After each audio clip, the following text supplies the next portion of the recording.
Their names need to be said, especially those that made it out of slavery.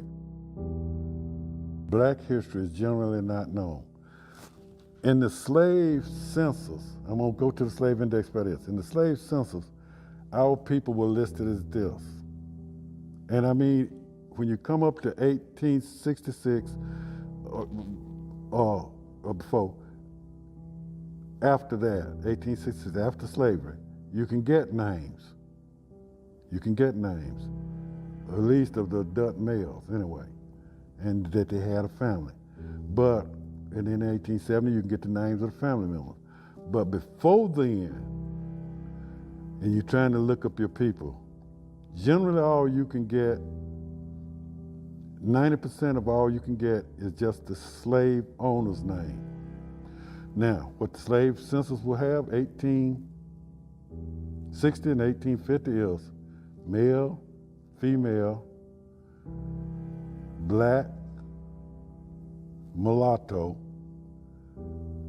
and whether they were sick or invalid or something. The slave index is an Excel spreadsheet, and it's very searchable.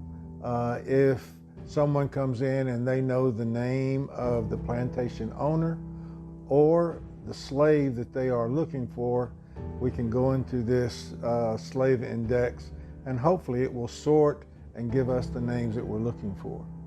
Our director, Jennifer Mayer, about 3 years ago decided that this was something that we needed to do since we do have the original records. We began looking through those books, wills, deeds, court records, page by page, searching for slave names, owner names, what happened to these slaves, whether they were willed to someone through the courts or whether they were sold. We worked on it, several people did. We had some Falcon scholars from the University of Montebello. We had other volunteers who came in, and we looked at every page and we found the names and put them in the Excel sheet.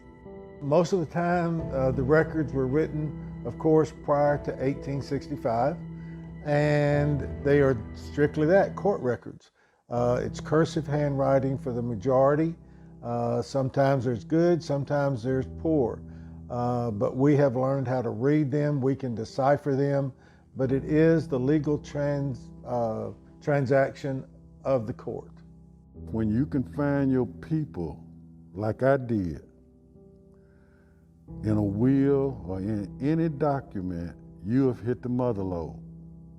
I mean, that's solid gold, a mine full of gold, because you crossed over and you know that not only who owned them, but their names are listed there.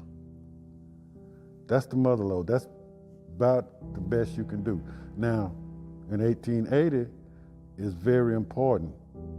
Reason I said we need to say our people's names, another reason is that slavery wasn't just one generation. I didn't realize that the 1880 census was so important. 1870, that person says, I was born in Alabama, or I was born in Maryland, or I was born in Georgia, or I was born in South Carolina. Male and female would say that. But when you come to the 1880 census, they say, not only that about themselves, they said my father or my mother was born in South Carolina. That means multiple generations. Depending on the age, that person died enslaved. That person worked till they died enslaved. So to me, it is unbelievably important to try to find your people's name as far back as you can go. And this is very important here because also all these type of records aren't available to every county or every state because they destroyed a lot of the courthouses and things. Those were destroyed. Sometimes it was destroyed just to destroy the slave records, so people wouldn't know who was the slave's owner. And plus they were destroyed in the Civil War for those reasons.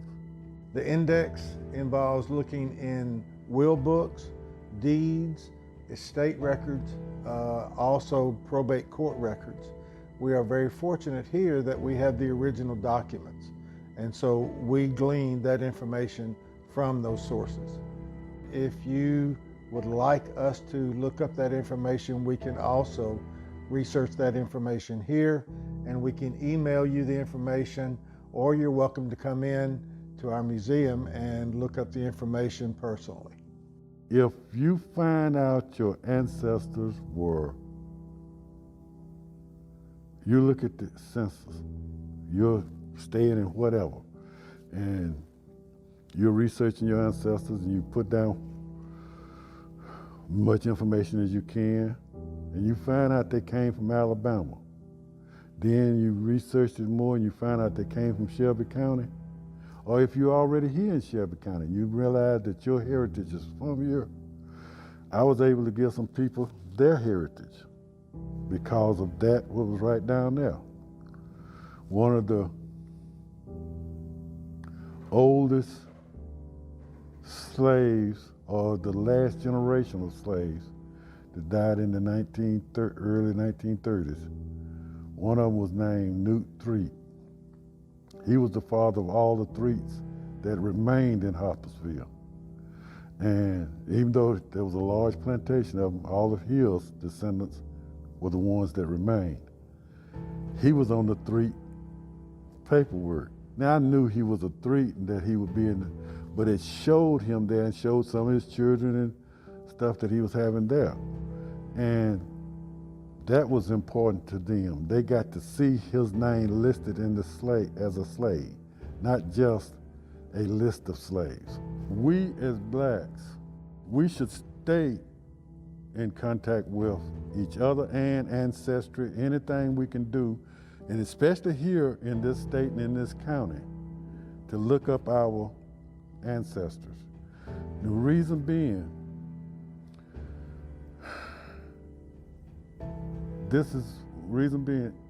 their names need to be said, especially those that made it out of slavery, and secondly, those that made it through the first 40 or 50 years of slavery, after slavery.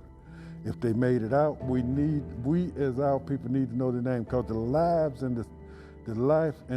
that they had to survive, our lives now like ice cream and cake compared to some dirty chicken laying on a dirty piece of bone or chitlin laying on the ground. Our lives now.